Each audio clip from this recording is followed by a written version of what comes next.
Et le Festival de Cannes, ce n'est pas que des œuvres en compétition. Au sein du palais, environ 12 000 professionnels du cinéma se retrouvent chaque année au marché du film. Parmi eux, une réalisatrice de 27 ans qui est originaire de Chevreuse, Jenna Suru. Après des cours de comédie et de théâtre à Paris, Londres et Los Angeles, elle vient à Cannes pour vendre son long métrage. Il s'appelle L'Âge d'Or. À notre nouvelle vie. Bienvenue dans le Paris, Los Angeles et Saint-Tropez des années 60. L'Âge d'Or, c'est l'histoire d'une rencontre qui va changer le monde entre un producteur et une actrice. Un film tourné dans plus de 35 lieux, hommage aux artistes de l'époque, des Beatles à Brigitte Bardot en passant par François Truffaut. Des artistes qui venaient des quatre coins du monde, non seulement français, mais également anglais, américains, et qui se rendaient notamment dans ce petit village à l'époque qui était un petit port de pêcheurs maintenant devenu grand, Saint-Tropez. Et donc c'est là-bas qu'en trouvant l'inspiration, ils ont vraiment réussi à changer ce monde qui marchait sur la tête. Jeune réalisatrice de 27 ans, Jenna est à Cannes pour distribuer son film en France et à l'international. Au sein du pavillon de l'Europe, la Chevrotine rencontre également des directeurs de festivals pour la promotion du long métrage. L'Âge d'Or vient tout juste d'être terminé et a été projeté au marché du film.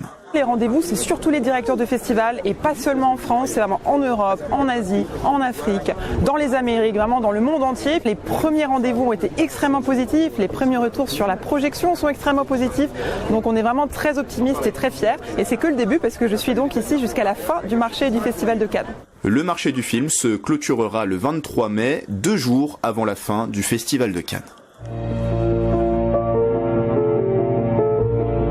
J'ai l'impression que la moitié du temps, tout va mal, et l'autre moitié du temps, c'est formidable. Tu as déjà de la chance, la moitié du temps, c'est formidable.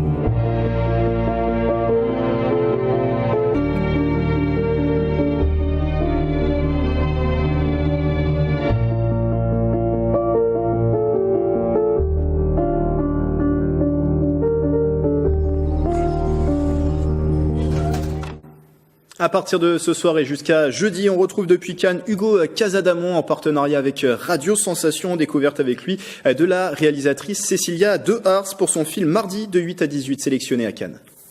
Un vent de jeunesse sur la croisette avec Cécilia de Ars, jeune réalisatrice et scénariste diplômée des 3 IS, l'Institut international de l'image et du son de Trappes, avec son premier court-métrage produit, Mardi de 8 à 18, qui a été sélectionné à la 58e semaine de la critique, l'une des sélections parallèles du Festival de Cannes.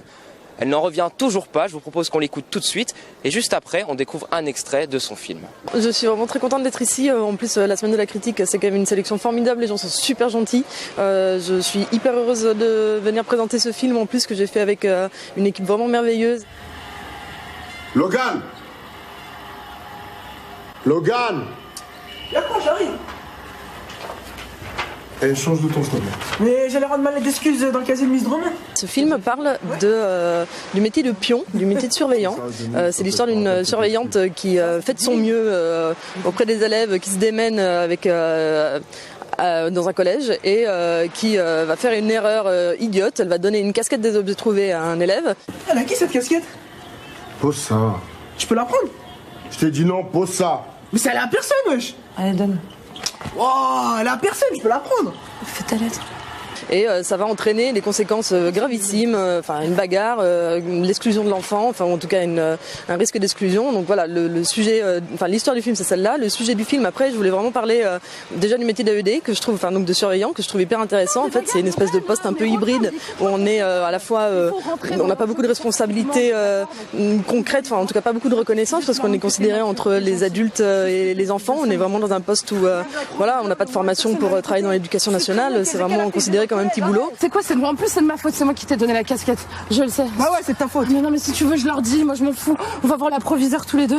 Le film l'aborde légèrement, mais en tout cas parler de l'autorité, des rapports de hiérarchie avec les enfants justement, et dans quelle mesure c'est bien ou pas d'intégrer ça dans l'éducation.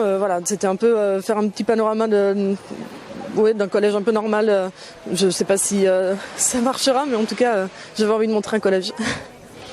Et puis chaque soir, focus sur un film soutenu par la région Île-de-France, présenté à Cannes. Sibylle est réalisé par Justine Triet. Il fait partie des 21 films en compétition officielle. Sibylle est une romancière reconvertie en psychanalyste et alors que son envie d'écrire revient, une jeune comédienne la supplie de la recevoir. En plein tournage, elle est enceinte de l'acteur principal qui est en couple avec la réalisatrice du film.